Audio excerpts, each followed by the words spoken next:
का तल्लक शुरू-दिन से है। जब हम इंसानी सोसाइटी के इर्तिका का मुताला करते हैं तो हमें बेशुमार वाक़यात ऐसे मिलते हैं जब इंसानी सोसाइटी खतरनाक जानदारों की वजह से गैर महफूज हुई, बेशुमार कीमती इंसानी जानें ज़ाया हुई और फिर इसी सोसाइटी के अंदर इंसानों ने शऊर और हिकमत अमली के तहत खतरनाक जानदारों पे कंट्रोल किया और सोसाइटी को महफूज किया। मैं हूं नदीम अंजम और आप देख रहे हैं यूनिवर्सल व्यूज़ टीवी नेटवर्क। नाज़रीन, गुज़श्ता हफ्ते हमारी सोसाइटी के अंदर गैर मामूली वाक़यात हुए। स्नेक बाइट की वजह से 2 कीमती इंसानी जानें ज़ाया हुई और इस हवाले से आज हम प्रोग्राम करने जा रहे हैं। इस हवाले से हमारे साथ तहसील हेडक्वार्टर हॉस्पिटल के साबिक़ एमएस और सर्जन डॉक्टर अब्दुल क़य्यूम साहब मौजूद होंगे। इस हवाले से हम उनके साथ गुफ्तगू रखेंगे। नादरीन, मेडिकल के हवाले से इंफॉर्मेशन बहुत कम है हमारी सोसाइटी के अंदर। फिर दूसरा, सोशल मीडिया का दौर है और इस हवाले से चूँकि गैर मोतबर ज़राए होते हैं जिसकी वजह से सोसाइटी के अंदर खौफ व हरास की फ़िज़ा पैदा होती है और गलत किस्म की इंफॉर्मेशन शेयर की जाती है। हमारी सोसाइटी के अंदर दस्तियाब जो वसाइल हैं उसके बारे में इंफॉर्मेशन नहीं होती। तहसील हेडक्वार्टर हॉस्पिटल्स के अंदर जब हमने साबिक़ एमएस से गुफ्तगू की तो उन्होंने कहा कि हमारे पास वैक्सीन्स मौजूद हैं। दस्तियाब जो वसाइल हैं उनने इस पर डिस्कस किया। अब हमारे यहाँ जो हादसात हुए हैं, जो इस तरह की जो चीज़ें सामने आई हैं वो बर वक्त तशखीस न होने की वजह से हुए हैं, बर वक्त हॉस्पिटल्स के अंदर मरीज़ को न लाने की वजह से हुए हैं। मज़ीद चीज़ें डिस्कस करने के लिए हम डॉक्टर अब्दुल क़य्यूम साहब की तरफ चलते हैं और उनसे इस हवाले से मुख्तलिफ जो इंफॉर्मेशन है उनके पास वो शेयर करते हैं और जो हॉस्पिटल्स के अंदर दस्तियाब वसाइल हैं उनके उसके हवाले से हम बात रखते हैं। आइए डॉक्टर साहब की तरफ चलते हैं। जी, इस वक्त मैं मौजूद हूँ तहसील हेडक्वार्टर हॉस्पिटल हजीरा के अंदर और हमारे साथ मलिक अब्दुल क़य्यूम साहब मौजूद हैं जो सर्जिकल में माहिर हैं। उनसे हम गुफ्तगू रखेंगे। आजकल चूँकि स्नेक बाइट के वाक़यात हैं और फिर इस हवाले से पब्लिक अवेयरनेस नहीं है और वो हॉस्पिटल के अंदर जो फैसिलिटीज़ हैं उस हवाले से हम गुफ्तगू रखेंगे। तो हम डॉक्टर अब्दुल क़य्यूम साहब का शुक्रिया अदा करते हैं कि उन्होंने स्पेशल टाइम निकाला इस हवाले से, तो उनको हम वेलकम करते हैं। सर, आप इस हवाले से गुफ्तगू रखिएगा पब्लिक अवेयरनेस के हवाले से। फिर वो जो स्नेक बाइट है इसकी कौन सी अक़साम है और क्या पोजीशन है, फिर इस तरह के और भी वाक़यात होते हैं डॉग्स बाइट के, तो बेशुमार प्रॉब्लम्स हैं हमारी सोसाइटी के अंदर। आप इस हवाले से क्या कहना चाहते हैं? जी, अस्सलाम वालेकुम। मेरा नाम डॉक्टर क़य्यूम है। मैं सर्जिकल स्पेशलिस्ट हूँ टीएचक्यू हॉस्पिटल हजीरा में। 21 साल हो गए मुझे गवर्नमेंट जॉब करते हुए।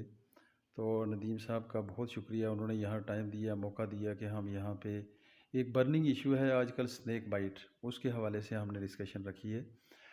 तो नाज़रीन, आजकल सबसे इम्पोर्टेंट ये है कि जो इन्फॉर्मेशन है वो अगर किसी के पास है स्नेक बाइट के हवाले से, तो ये हमारी मैनेजमेंट में बहुत बड़ा एक अच्छा इकदाम हो सकता है अगर पता हो तो। चूँकि बेशुमार लोग उनको पता नहीं होता स्नेक बाइट चाहे वो किसी भी तरह की हो, अभी मैं आपको वो सारी टाइप्स भी बताता हूँ। तो स्नेक बाइट किसी भी तरह की हो, आगे कौन-कौन से इकदाम करने चाहिए। मैं सबसे पहले शुरू करूँगा कि स्नेक बाइट कितनी तरह के हैं। दुनिया में 3 तरह के स्नेक हैं, एक को कहते हैं कोबरा और एक को कहते हैं क्रेट, एक को कहते हैं वाइपर।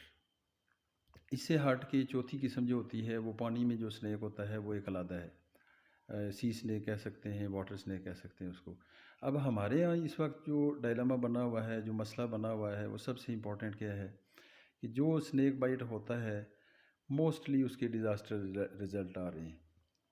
और इसमें 2 चीज़ें इम्पॉर्टेंट हैं, एक तो पब्लिक अवेयरनेस वो इम्पॉर्टेंट है और दूसरा ये है जो health facilities immediately near by जो भी फैसिलिटीज़ हैं उनका क्या रोल है। तो जो भी स्नेक बाइट है हमारे यहाँ इस वक्त जो स्नेक बाइट है वो ज़्यादातर रसल वाइपर है और जो रसल वाइपर है या पिट वाइपर है, दिस इज़ मोर डेंजरस। अब सांप 3 तरह के आगे बॉडी में चेंजेस क्रिएट करते हैं, एक न्यूरोटॉक्सिक है, ये वो हैं जैसे कोबरा है, इसका ज़हर जो ही बॉडी में जाता है तो ये आपकी नसों को अफेक्ट करता है, ब्रेन को अफेक्ट करता है, पैरालिसिस हो जाती है, फालज हो जाता है। फालज होता है तो बॉडी के जो अज़ा हैं वो नकारा होना शुरू हो जाते हैं और अल्टीमेटली पेशेंट को वेंटिलेटर पे डालना पड़ता है, ऑक्सीजन सप्लीमेंट करनी पड़ती है और उसको एंटी वेनम भी देना पड़ता है। ये हमारे यहाँ अल्लाह का शुक्र है कि कोबरा जो है वो उसकी टाइप यहाँ पे बहुत ही कम ना होने के बराबर है। जो वाइपर इस वक्त हमारे यहाँ मौजूद है, ये ये बेसिकली जो है वो है मायोटॉक्सिक या वेस्कुलोटॉक्सिक है। वेस्कुलोटॉक्सिक वो सांप होते हैं जो जो ही बॉडी में उनका जहर जाता है तो आपके जो हुलिये होते हैं, प्लेटलेट्स जो क्लॉट बनाते हैं, उनको वो तोड़ देता है। जो ही वो तोड़ता है बॉडी में आपकी हेमरेज स्टार्ट होती है, यानी ब्लीडिंग स्टार्ट हो जाती है। अब ब्लीडिंग जहाँ जो ही स्टार्ट होती है तो आपके आर्गन का फंक्शन डिरेंज होता है। मोस्टली जो आर्गन पहले अफेक्ट होता है वो किडनीज़ हैं। जो ही किडनी शट डाउन होता है उसके बाद फिर आपका लीवर, फिर उसके बाद आपके लंग्स और सिस्टमिक इफेक्ट होना शुरू हो जाते हैं। तो इस हवाले से सबसे इम्पॉर्टेंट बात यह है कि जब बाइट हो गई है, इमीडिएटली सबसे पहला स्टेप ये करना है कि आपने उससे प्रॉक्सिमल यानी जहाँ जिस एरिए में काटा गया है उससे पिछले हिस्से को आपने टाइट करके बांध देना है। इसको कहते हैं टॉर्निकेट। इसका इफ़ेक्ट ये होगा कि जो टॉक्सिन है, जो उसके अंदर जहर है, वो उसके फैलने की रफ्तार कम हो जाती है। ये नहीं है कि फैलता नहीं है, लेकिन जो स्पीड में जा रहा होता है, जिस वेलोसिटी से वो जा रहा था, वो आप इसको यहाँ से कंट्रोल कर लेंगे। सेकंड इम्पॉर्टेंट बात यह है कि इमीडिएटली शिफ्ट करें उस सेंटर में जहाँ पे ये एंटीवेनम वैक्सीन आपकी अवेलेबल है। हमारे यहाँ THQ हॉस्पिटल में इस वक्त भी हमारे पास 87 वायल्स हैं और हमारे जो बजट है उसमें तकरीबन 150 तक ये इसकी जो है वो सैंक्शन की गई है। तो जो ही यहाँ पे हमारे पास आए, फ़ौरन से हम एंटीवेनम उसको लगाएं और उसके बाद हम उसको इमीडिएटली टर्शरी केयर सेंटर में मज़ीद आगे इलाज के लिए भेज दें। तो इस हवाले से ये है कि आप लोग सबसे पहले ये इसको टर्निकोट इफेक्ट जिसको कहते हैं उसको पार्ट को बांध दें, इमीडिएटली सेंटर में लेके आएँ। यहाँ पे ट्रीटमेंट के बाद आगे मज़ीद उसकी जो इन्वेस्टिगेशंस हैं हम देखें, किडनीज़ कैसे हैं, उसके ब्लड का लेवल कैसा है, कहीं सेल ज़्यादा टूट तो नहीं गई, कोई इसको ऑक्सीजन वगैरह की ज़रूरत तो नहीं है, यहाँ हमारे पास मौजूद है। और अगर जो चीज़ें हमारे पास नहीं है, अगर लेट से कि उसमें ज़्यादा किडनी शट डाउन की तरफ जा रहा है, तो हम इमीडिएटली उसको CMH रावलाकोट या आगे ये जो हेल्थ फैसिलिटी है टर्शरी केयर सेंटर में वहाँ पे भेजें। अच्छा डॉक्टर साहब, एक ये है कि चूँकि यहाँ पे एक गुफ्तगू भी जारी है आजकल कि वैक्सीन मौजूद नहीं है, तो हॉस्पिटल्स के अंदर कौन कौन सी वैक्सीन मौजूद हैं इस वक्त? जी, वैक्सीन जो है वो बेसिकली मैं यहाँ पे MS भी रहा हूँ 2018 में 19 में। हमारे पास वैक्सीन डार्क बाइट वैक्सीन भी है। डार्क बाइट के अलावा हमारे पास यहाँ पे स्नेक बाइट वैक्सीन भी है। अच्छा, अब ये इसमें इम्पॉर्टेंट बात ये है कि चूँकि जो बजट सैंक्शंस हैं वो तो हायर अथॉरिटीज़ करती हैं।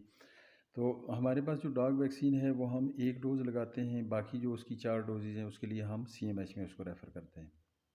दूसरा जो है वो स्नेक बाइट है। स्नेक बाइट में इम्पॉर्टेंट ये भी होता है कि चलें जी आपके पास अगर वेंटिलेटर है, ICU केयर है, बाज़ औक़ात उसके लगाने से रिएक्शन भी होता है। उस रिएक्शन को एनाफिलैक्सिस कहते हैं। वो बहुत ही डेंजरस होता है, लेकिन ये है कि हॉस्पिटल में मैनेजेबल होता है ये। तो इसमें ये है कि जो भी जो हमारे पास वैक्सीन्स हैं, इम्पॉर्टेंट बात इसमें यह है टाइम लैप्स है। शुरू में जब सांप काटता है तो अक्सर लोग ये करते हैं कि उसको कहीं वो अपना जो पुराना सिस्टम है, कोई चांबा वगैरह या किसी की इमीडिएट जाके वो मन वगैरह ये जो पुराने सिस्टम्स हैं, उसमें पेशेंट का वो इतना सारा टाइम ज़ाया हो जाता है, 2-3 घंटे, 4 घंटे या इवन 5 घंटे तक भी लग जाते हैं। तो जब वो पेशेंट उस वक्त तक वो सारा स्प्रेड हो चुका होता है, उस टॉक्सिन्स के वो जो उसने बॉडी में छोड़े होते हैं, वो जो जहर होता है वो फैल चुका होता है और वो जो ऑर्गेनिक इफ़ेक्ट होना शुरू हो जाते हैं। इमीडिएटली पेशेंट को शिफ्ट करना चाहिए। हमारे पास वैक्सीन मौजूद है। अभी किसी भी जहाँ पे आपको सस्पिशियस है, आपने सांप देखा या आपको सस्पेक्ट हुआ कि हो सकता है ये सांप हो, तो उस पेशेंट को जितना जल्दी हो सके हमारी रिक्वेस्ट ये है कि हमारे हॉस्पिटल में भेजें।